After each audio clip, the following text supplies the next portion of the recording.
2025 সালে মাধ্যমিক পরীক্ষা দিচ্ছ ওয়েস্ট বেঙ্গল বোর্ডের আন্ডারে, আর চিন্তা করছো যে ম্যাথসের শেষ মুহূর্তের প্রস্তুতিটা কিভাবে সারবে। চলে এসো, আমরা আছি তোমাদের সাথে। তোমাদের নিজেদের চ্যানেলে আমরা চলে এসেছি বাংলার জ্ঞান মুকুটে তোমাদের জন্য আমরা প্রত্যেকটা চ্যাপ্টারের ভিডিওস নিয়ে আসছি, এবং সেখানে থাকছে ইম্পর্টেন্ট ফর্মুলাস, আর তারই সাথে থাকছে ইম্পর্টেন্ট প্রবলেমস। তো চলো দেখা যাক আজকের চ্যাপ্টার একচল বিশিষ্ট দ্বিঘাত সমীকরণ। 2025 সালে পশ্চিমবঙ্গের ডাব্লিউবি বোর্ডের আন্ডারে যারা মাধ্যমিক পরীক্ষা দিতে চলেছ তাদের জন্য আমরা অনুপাত সমানুপাত এই চ্যাপ্টারের উপর ভিডিও নিয়ে চলে এসেছি। খুব ইন্টারেস্টিং, খুব ইম্পর্টেন্ট একটা ভিডিও, তোমরা একদম স্কিপ করবে না, শেষ অবধি দেখো আর বন্ধুদের সাথে অবশ্যই শেয়ার করো। সবার আগে আমরা দেখে নেব কিছু বেসিক্স কনসেপ্ট, আর তার উপরে ডেভেলপ করে আমরা অঙ্ক করব।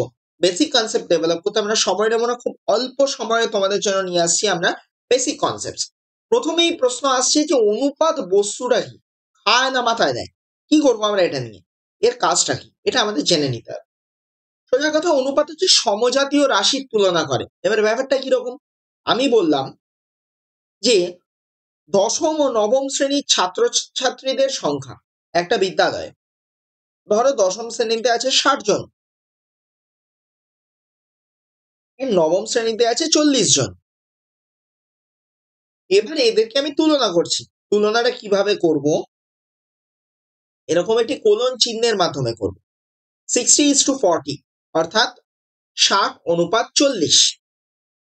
দশম ও নবম শ্রেণীতে কোনো একটি বিদ্যালয়ে ছাত্রছাত্রীর সংখ্যার অনুপাত হলো 60:40। মানে এটাকে এরকম ভাবেও লেখা যায় 60/40। তাহলে এদেরকে যদি আমি কাটাকাটি করি তাহলে কেমন হয়, এটা কেটে গেল 0 0, এখানে 2 দিয়ে কাটলে 2, 6 কে 2 দিয়ে কাটলে 3, তাহলে এটাকে আমি 3/2 আকারে পাচ্ছি, যেটাকে আমি লিখতে পারি 3:2। এইভাবেও আমি কিন্তু লিখতে পারি। তার মানে 60:40 এই অনুপাত বলাও যা, 3:2 এই অনুপাতটা বলাও তাই, একই ব্যাপার। অর্থাৎ আমরা বড় বড় ডেটাগুলোকে অনুপাতের মাধ্যমে বুঝতে পারি যে সেখানে কি রেশিওতে, কি মাত্রাতে ছাত্রছাত্রী রয়েছে, বা আমরা যে ডেটাটা নিয়ে কাজ করছি সেই তথ্য বা সেই রাশিটা রয়েছে তার সম্পর্কে একটা স্পষ্ট ধারণা আমাদের সামনে উঠে আসছে।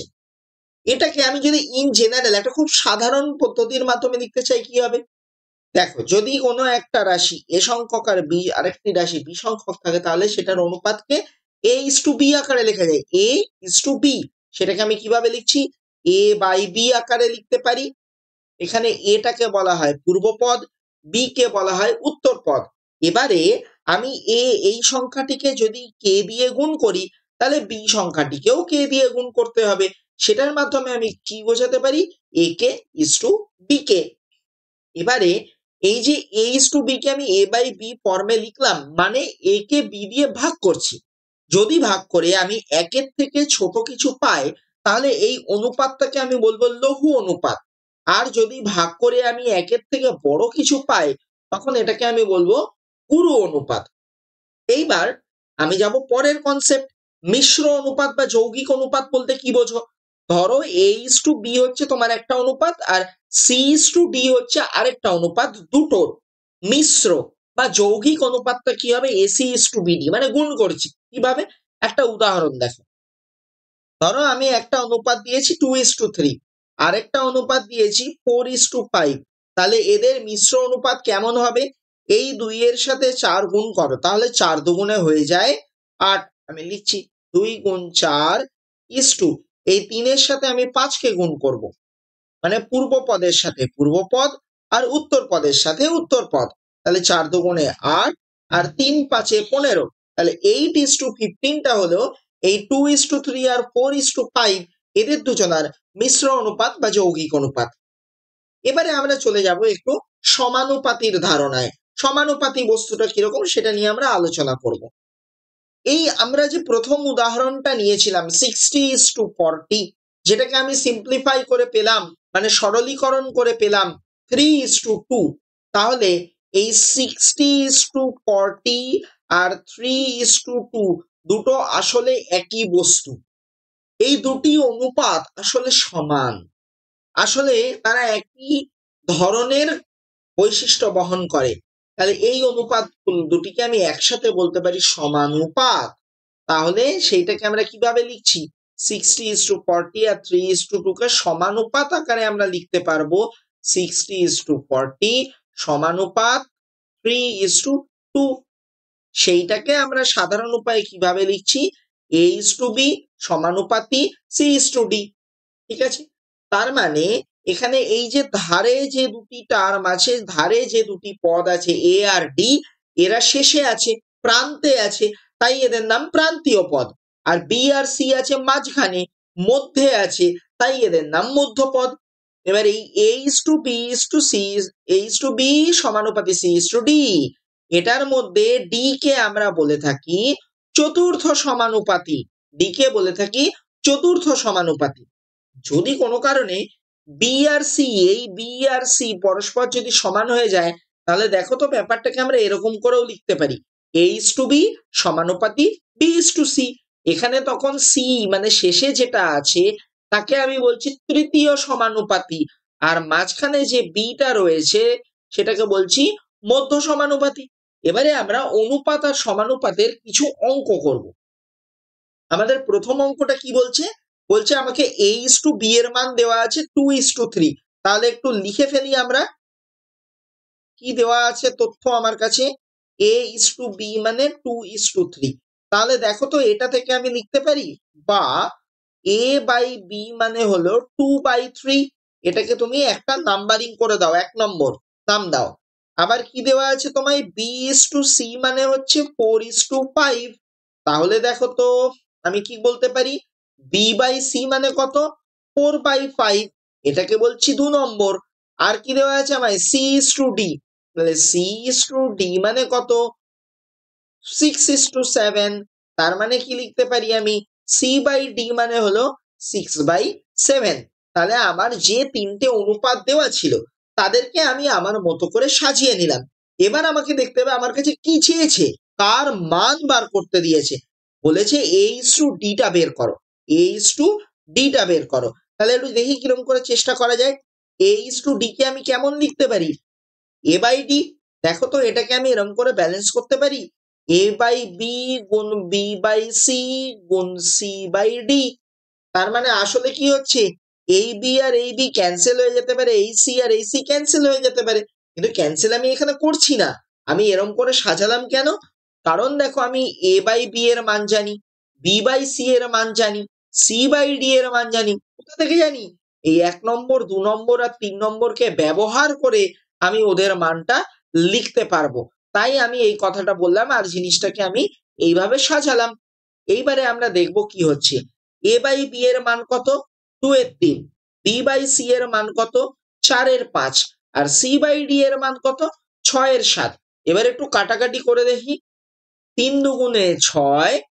তাহলে আর দেখো কোনো কাটাকাটি হচ্ছে না। তাহলে আমি যদি উপরের গুলো গুণ করি 2, 4 আর 2, তাহলে 4 দুগুণে 8 দুগুণে 16। আর নিচে কত আসছে? 3 এর এখানে কেটে গেছে মানে আছে কত? 1 আছে। তাহলে 5 কে 5 আর 5 সাথে 35, 16:35। তাহলে এটাকে অনুপাত আকারে লিখলে হয়ে যাচ্ছে 16:35। এটাই আমার নির্ণয় উত্তর। খুব সুন্দর একটা অঙ্ক আমরা দেখলাম। এবারে যাব আমাদের পরের অঙ্কটার দিকে। বেশ ইম্পর্টেন্ট একটা সুন্দর অঙ্ক এটাও। কি বলছে? আমাকে বলছে x:y টা যদি 2:3 হয় আর y:z টা যদি 4:7 হয়, তাহলে x:y:z এটা বের করতে হবে। তাহলে আমরা কি করব? x:y আমাকে দেওয়া আছে 2:3, আর y:z ও আমাকে দেওয়া আছে 4:7। তাহলে এইখানে দেখো y আর এখানেও y, দুটো অনুপাতের মধ্যে এই y টা দুটোর মধ্যেই আছে, মানে কমন হিসেবে আছে। তাহলে তুমি দেখো প্রথমে y এর জায়গায়, অনুপাতের জায়গায় কত বসে আছে? 3। আর পরের যে অনুপাতটা দেওয়া আছে সেইখানে আমার y এর জায়গায় কত বসে আছে? 4। এই সংখ্যা দুটির আমি লসাগু নির্ণয় করব। কি করব? লসাগু। এটা আমি রাফে করব। তাহলে লসাগু কত হয় এদের? 12 হয়। ঠিক আছে, গুণ হয়ে যাবে লসাগুর জন্য। 3 4 12। তাহলে যে লসাগুটা বেরোলো তাকে তুমি একবার 3 দিয়ে ভাগ করো, 12 ভাগ 3 মানে হয় 4, আরেকবার 4 দিয়ে ভাগ করো হয়ে যায় 3। 3 আর 4টা কোথায় পেলাম? এই যে এই 3 দিয়ে একবার ভাগ করেছি আর এই 4 দিয়ে একবার ভাগ করেছি। কেন করলাম? কারণটা হচ্ছে 3 দিয়ে ভাগ করে যে সংখ্যাটা পেলাম সেই সংখ্যাটা দিয়ে এই অনুপাতটাকে আমি গুণ করে দেব, আর 4 দিয়ে ভাগ করে যে সংখ্যাটি পেলাম সেই সংখ্যাটা দিয়ে এই অনুপাতটাকে গুণ করে দেব। তাহলে কি হবে? x is to y, এটাকে আমি কি লিখতে পারি? 2 গুণ 4 is to 3 গুণ 4। তার মানে কি দাঁড়াচ্ছে? 4 দুগুণে 8 is to 3 4 12। নিচে কি আছে? y is to z, y is to z এ কত আছে? 4 is to 7। তাহলে এটাকে আমরা 3 দিয়ে গুণ করব, তাহলে y কে 3 দিয়ে গুণ করলে 4 3 12। এটাকে একটু ভেঙে লিখে দেখানোই ভালো, তাহলে তোমাদের বুঝতে সুবিধা হবে। তাহলে আমি কত দিয়ে গুণ করছি? 3 দিয়ে। তাহলে 4 গুণ 3 is to 7 গুণ 3। তাহলে কত হচ্ছে? 4 3 12 is to 21। তাহলে এটাকে আমি 1 নম্বর বললাম। x is to y মানে 8 is to 12। আর এখান থেকে আমি কত পেলাম? y is to z মানে 12 is to 21। এটাকে 2 নম্বর বললাম। এবার আমি এই দুটোকে 1 ও 2 কে ব্যবহার করব একসাথে। 1 ও 2 থেকে পাই কি পাচ্ছি আমি? দুটোকে মিলিয়ে দিচ্ছি। x is to y is to z। দেখো x এর মান এখানে কত? 8, y এর মান এখানে কত? 12, এইখানেও 12। আমি এইটাকে সমান করার জন্য এত কিছু করলাম, তাহলে আমি মেলাতে পারবো। 12 হলে 12 বসালাম, z এর মান কত? 21। তাহলে উত্তরটা কত? 8 is to 12 is to 21। এটাই আমার উত্তর। এবারে চলো আমরা দেখি পরের অঙ্কটা। বেশ সুন্দর একটা অঙ্ক। আমাকে কি দেওয়া আছে? আমাকে দেওয়া আছে 5x minus 3y is to 2x plus 4y, এটার মান কত? 11 is to 12। এবার এখান থেকে আমায় x is to y বের করতে হবে। দেখো তো এটাকে লেখা যায় 5x minus 3y by 2x plus 4y is equal to 11/12। তাহলে এখান থেকে একটা কাজ করি, আমি কোনাকুনি গুণ করে দিই। তাহলে কোনাকুনি গুণ করলে জিনিসটা দাঁড়াচ্ছে 12 গুণ 5x minus 3y is equal to 11 গুণ 2x plus 4y। এবারে আমি কি করব? 12 দিয়ে 5x কে গুণ করব, তাহলে 5 বারং কত হয়? 60 60x মাইনাস 12 দিয়ে আবার 3y কেও গুণ করব, তাহলে 3 বারং 36 36y। এবারে ইজ ইকাল টু এই সমান চিহ্নটা বসে গেল। 11 দিয়ে আমি প্রথমে 2x কে গুণ করব, তাহলে 11 দুগুণে 22, সাথে থাকলো x, আর এই 11 দিয়ে আমি 4y কে গুণ করব। গুণ করলে কত পাবো? যোগ চিহ্ন মাঝখানে যেটা ছিল লিখলাম, 4 11 44 44y। এবারে একটা কাজ করো, x এর টার্ম গুলোকে সবাইকে বাঁদিকে নিয়ে যাও, আর y এর যারা আছে তাদেরকে ডান দিকে নিয়ে যাও। তাহলে বাঁ দিকে থাকছে x, তাহলে 60x যেমন ছিল থাকলো। ডান দিকে দেখো একটা x এর টার্ম আছে 22x 22x, তাকে নিয়ে যাও তুমি বাঁ দিকে। এবার ডান দিকে ছিল 44y, তাকে তার মতো ছেড়ে দিলাম। তার আগে যোগ চিহ্ন আছে তাই এখানেও যোগ চিহ্ন, আমি আর আলাদা করে দিলাম না। বাঁ দিকে আমার একটা y এর টার্ম ছিল -36y, তাহলে তাকে যখন ডান দিকে নিয়ে যাব সেটা হয়ে যাবে +36y। এবারে আমি সিম্পলিফিকেশন করব। 60x থেকে 22x বাদ দিলে পড়ে থাকে 38x, আর 44y আর 36x 44y আর 36y কে অ্যাড করলে, যোগ করলে পাওয়া যায় 80y। তাহলে এখান থেকে আমরা কি পাচ্ছি? এখান থেকে পাচ্ছি x বাই y মানে 80/38। তাহলে কি হচ্ছে? 2 দিয়ে কাটলে 40, 2 দিয়ে কাটলে 19। তাহলে আমি কত পেলাম? x is to y মানে হয়ে গেল 40 is to 19। এটাই আমার উত্তর। এবারে আমরা যাব পরের অঙ্কে, দেখে নেব পরের অঙ্কটা কি বলছে। পরের অঙ্কে আমাকে বলছে 10x plus 3y is to 5x plus 2y, মানে যদি 9 is to 5 হয় তাহলে আমাকে 2x plus y আর x plus 2y এর রেশিও বা অনুপাতটা বের করতে হবে। তাহলে এরকম অঙ্কের ক্ষেত্রে তুমি কি করবে? তুমি আগে অঙ্কটাকে টোকো, অঙ্কটা টোকার পর অনুপাতটাকে ভগ্নাংশের আকারে সাজিয়ে ফেলো। তাহলে বাদিকটা কেমন দেখতে হয়ে যাবে? 10x প্লাস 3y বাই নিচে হয়ে যাবে 5x প্লাস 2y, ডান দিকে হবে 9/5। এবারে কি করবে? তুমি কোনাকুনি গুণ করো। কেন করবে? তোমাকে আমি বলি, তুমি সবার আগে চেষ্টা করো জিনিসটার থেকে x/y টা বের করে আনতে, তাতে আমাদের কাজ করতে সুবিধা হবে। তাহলে 5 into 10x plus 3y is equal to 9 into 5x plus 2y। এবারে গুণটা করি, তাহলে 5 10 50, 50x প্লাস 5 3 15 y, 9 দিয়ে গুণ করলে 5 9 45x প্লাস 9 দুগুণে 18y। এবারে কি হবে? এবারে x গুলোকে বাদিকে নিয়ে যাও আর y গুলোকে সবাইকে ডান দিকে নিয়ে এসো, তাহলে জিনিসটা হয়ে গেল কেমন? 50x 45x কে আমি বাদিকে নিয়ে যাওয়াই, সেটা হয়ে গেল, সরি -45y লিখে ফেলেছি, এটা x হবে। 45x ডান দিকে 18y ছিল, সেটা যেমন ছিল থাকলো, আর 15y কে আমি ডান দিকে নিয়ে যাওয়ায় বিয়োগ চিহ্ন হয়ে গেছে। এবার এটা করলে দাঁড়াচ্ছে 5x মানে 3y। এবারে দেখো তো, এটা আমরা লিখতে পারি, আমি এই যে 3 টা y এর সাথে গুণ আকারে আছে, এটাকে আমি x এর নিচে নামাবো, আর এই বাদিকে যে 5 টা গুণ আছে তাকে আমি y এর নিচে নামাবো। তাহলে ব্যাপারটা কেমন হবে? x/3 মানে y/5। এটা সমান সমান আমি k বলে ধরে নিতে পারি। ধরে নিচ্ছি এটা হচ্ছে k। তাহলে এখান থেকে দেখো, আমি একটু দাগ টেনে করছি, পরের পাতায় যাব না, পরের পাতায় গেলে তোমাদের অসুবিধা হবে বুঝতে, তাই আমরা এভাবে করছি। তাহলে এখান থেকে আমি কি বলতে পারি? x/3 মানে k।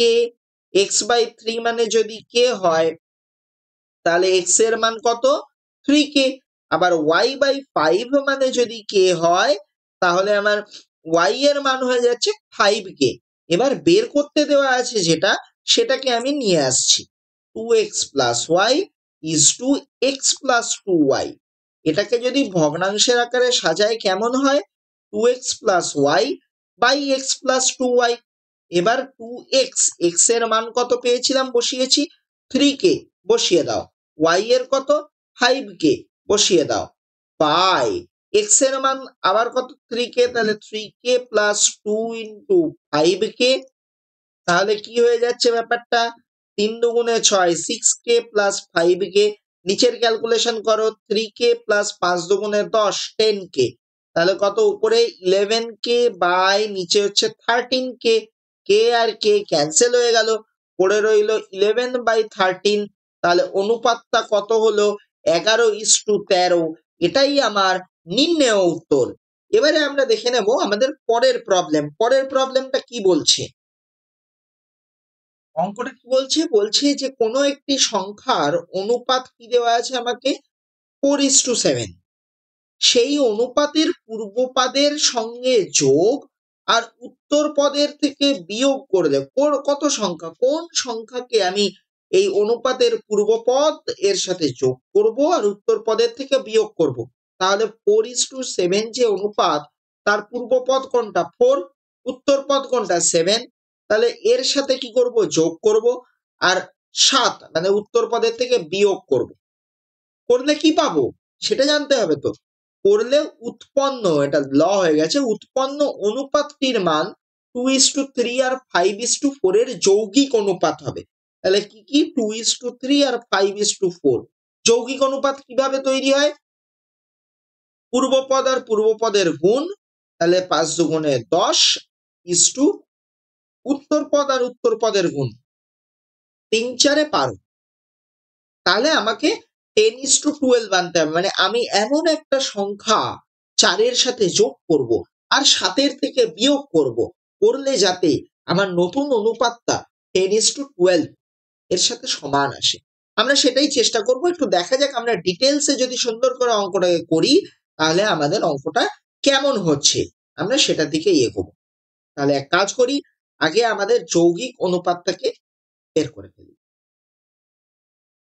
2:3 এবং 5:4 এর যৌগিক অনুপাতটি হলো, যৌগিক অনুপাত সেটা কত হচ্ছে? তাহলে পূর্ব পদের সাথে পূর্ব পদের গুণ ইস্টু উত্তর পদের সাথে উত্তর পদের গুণ। তার মানে 5 দুগুণে 10 ইস্টু 3 4 12। তার মানে এটাকে আমি কি লিখতে পারি 10/12। কাটাকাটি করো, 2 দিয়ে কাটলে 5, 2 দিয়ে কাটলে 6। তাহলে এটাকে লিখতে পারি 5:6। এবারে কি হচ্ছে, আমাকে 5:6 পেতে হবে কত থেকে 4:7 এর থেকে। তাহলে ধরা যাক 4:7 অনুপাতটির পূর্ব পদের সাথে x যোগ এবং উত্তর পদের থেকে কত বিয়োগ করব, একই সংখ্যা x বিয়োগ করলে নতুন অনুপাত যেটা আমরা পাবো, উৎপন্ন অনুপাতটি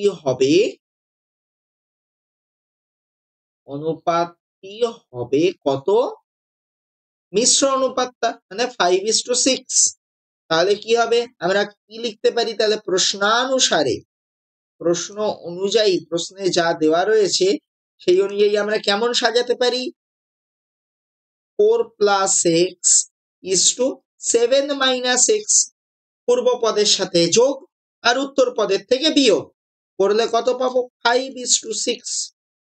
তাহলে এটাকে কেমন লিখতে পারি, 4 + x by 7 - x মানে 5/6। ভগ্নাংশ আকারে সাজালাম, আমি ডান দিকে করছি পরের পাতাতে না গিয়ে। তো এটা কেমন হবে, এবার কোণাকুণি গুণ করে দাও। তাহলে কি হচ্ছে 6 × 4 + x, আমি 6 কে বাদিকে পাঠালাম আর 5 এর সাথে 7 - x। তাহলে এখানে কি আসছে 4 × 6 = 24 যোগ 6x 5 × 7 = 35 বিয়োগ 5x। x এর পদগুলোকে একদিকে নিয়ে এসো, তাহলে 5x + 6x, আর 35 সংখ্যাকে একদিকে নিয়ে যাও ডান দিকে, 35 বিয়োগ 24। তাহলে 5x + 6x মানে 11x। 35 বিয়োগ 24 করলে কত পাওয়া যায় 11। সুতরাং x এর মান কত 11/11। তাহলে কাটাকাটি করলে কত পাওয়া যায় 1। তাহলে উত্তর কত, উত্তর হলো 1। মানে 4:7 অনুপাতের পূর্ব পদের সাথে 1 যোগ আর উত্তর পদের থেকে 1 বিয়োগ করলে আমি নতুন উৎপন্ন অনুপাতটা 2:3 আর 5:4 এর যৌগিক অনুপাত পেয়ে যাব। দেখে নেব পরের অঙ্কে কি বলছে। বলছে 6, 9, 12 এর চতুর্থ সমানুপাতিটা বের করতে। তাহলে কি করব, আমরা ধরে নেব, ধরা যাক চতুর্থ সমানুপাতিটি হলো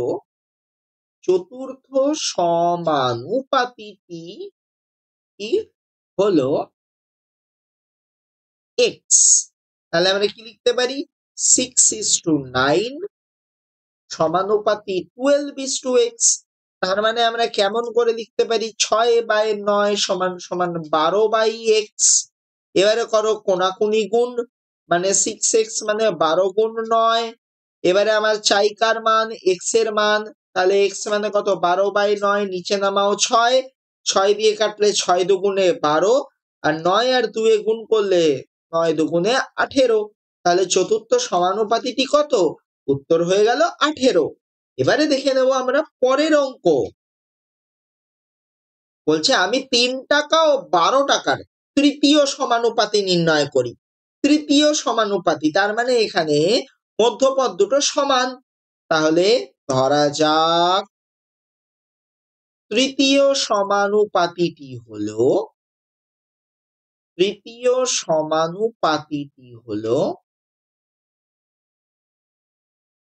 x। তাহলে কি হবে 3:12 সমানুপাতি 12:x বা 3/12 = 12/x। করো কোণাকুণি গুণ, তাহলে পাবে 3x মানে 12 গুণ 12। তাহলে x মানে কত পাবে 12 গুণ 12/3। তাহলে কাটাকাটি করো, তাহলে 4 12 কত হয় 48। এটাই আমার উত্তর। এটাই আমার তৃতীয় সমানুপাতি। এবারে যাব আমাদের পরের অঙ্কের দিকে। কি বলছে? নিম্নলিখিত ধনাত্মক সংখ্যা গুচ্ছগুলির মধ্য সমানুপাতি নির্ণয় করো। ধরা যাক মধ্য সমানুপাতিটি হলো